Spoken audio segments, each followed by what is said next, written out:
quando eu tava viajando no Nordeste, eu viajei, acho que querendo procurar respostas e acho que é muito perigoso a gente fazer isso, porque quando a gente procura, a gente acaba achando.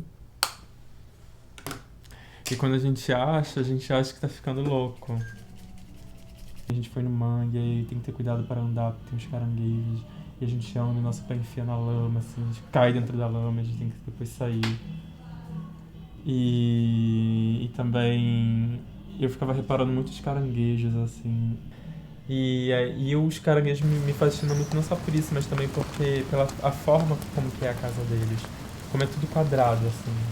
Aqueles buracos no chão, como é tudo quadrado. Eu fico pensando, meu Deus. E as pessoas falam que não existe o quadrado na natureza. Existe sim. Os caranguejos inventaram o quadrado. Lamento da mãe órfã. Foge por dentro da noite. Reaprende a ter pés e a caminhar.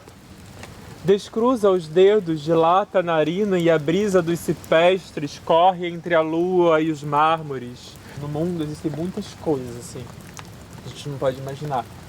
Animais, plantas, seres, coisas que existem e a gente está o tempo todo se relacionando com elas, sabe? E ver assim, esses seres formando esses quadrados no chão e tal.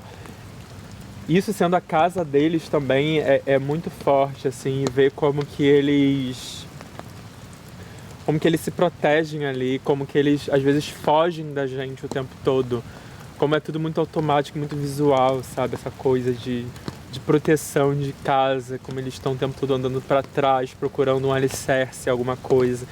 E esse tipo de vida é muito forte para mim. Parece que não tem sentido, sabe, a gente vê uma coisa tão tão formal, numa coisa que seria tão poética, sabe? Pra mim foi um espanto assim que eu tive quando eu vi aquilo, essa forma no chão, esses seres ali agindo no chão.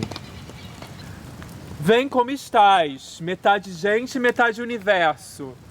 Com dedos e raízes, ossos e vento e as tuas veias, a caminho do oceano, inchadas, sentindo a inquietação das marés.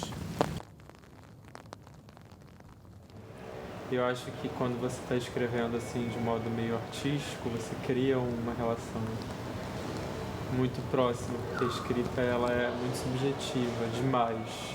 Teve um momento que eu comecei a ter umas ideias também e comecei a voltar também nesse processo, quando eu comecei a escrever um conto que se chama A Mulher que Morava no Castelo de Ratos, que ele surgiu. Ele surgiu de forma sorrateira, como um rato mesmo, né, claro.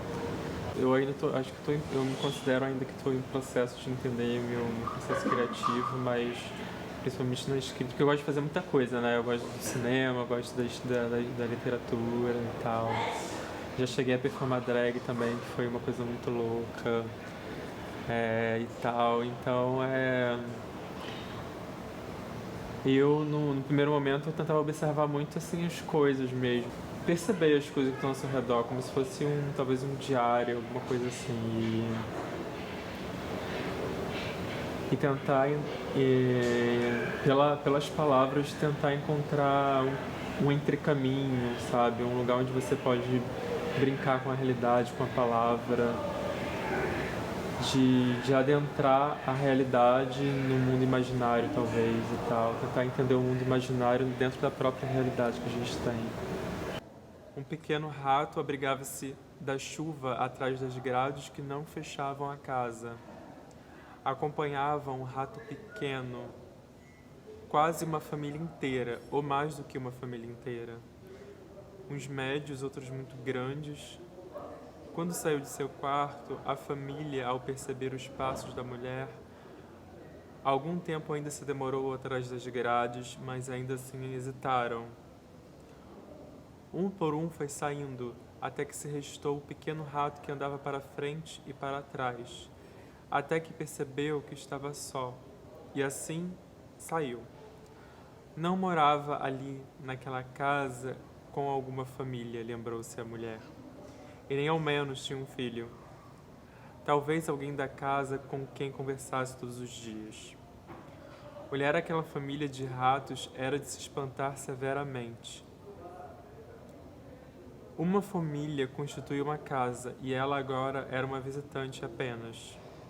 Eu quero dar também personalidade para os ratos de diferentes idades e tamanhos. E ratos brincando ao redor de uma árvore, só que é um momento de crepúsculo, que a noite está caindo, que é quando eles ficam mais à vontade, que é a noite, né?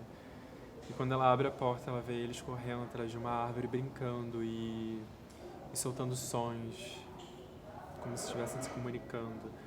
E quando ela abre, ela se assusta com aquilo, porque para ela aquilo é quase uma representação do dia, só que no mundo dos ratos.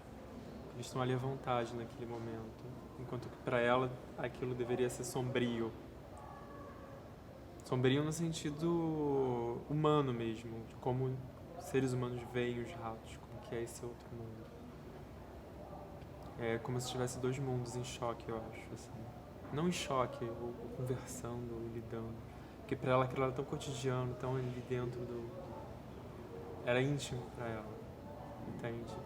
Então, pra ela foi um momento, assim, de ver aqueles ratos brincando enquanto a noite caía. Que pra eles talvez fosse o amanhecer, né? A gente não sabe.